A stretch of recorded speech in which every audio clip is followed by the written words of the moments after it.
Guys, nandito kami ngayon sa Ilocos Norte. Pupunta kami ng Lawag. So, yung gamit nating sasakyan, itong Triton, pinapadala lang sa amin itong sasakyan papunta dun sa destination namin.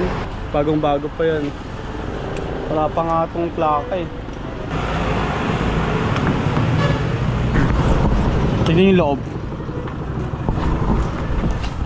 Ang daming boto nung loob ng Triton.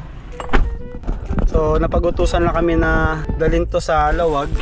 Actually tatlong sasakyan yung dala namin. Isang Triton, Altis, tapos L300. Ang problema, yung Altis na dala namin nasira. Kaya nagpa-rescue kami dun sa Bigan. So ngayon, papunta na kami ng Lawag City para dalhin to sa planta. Pakita ulit natin kung paano i-open. So ito yung susi ng Triton. Ganda niya, no? Pag pinindot nyo to, para siyang kutsilyo. Ito yung unlock, tsaka yung lock. Susi na natin. Tignan natin kung ano yung meron dito sa Triton na to. You know? Yung panel board.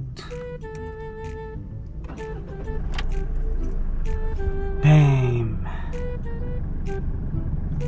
Good daw, oh. Yung oras, kung gaano kainit yung sa labas. Tapos meron siyang screen. Buksan natin yung aircon. Ito yung volume para dun sa aircon. Low, tapos high. Tapos ito yung hazard. Tapos sa left side, ito yung child lock.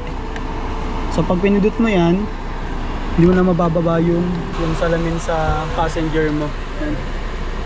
Yun yung mga dadali namin, kaya papunta kami sa Lawag. Nakabalot pa yan. Balik tayo dito sa button. Ito yung lock, ito yung unlock, ito yung sa side mirror. Itong mga to, di ko na alam eh, yamo na yan. So ganda pa ng aircon niya dito. So ginamit ko para Manila yung L300. Puno kasi ng IT equipment yung L300 na gamit namin. Ako na lang nagdala from Manila. Itong Triton naman, ito yung dala ng mga kasama ko. Yan, oh. Damn. Ito pala yung handbrake niya. Tapos ito yung cambio.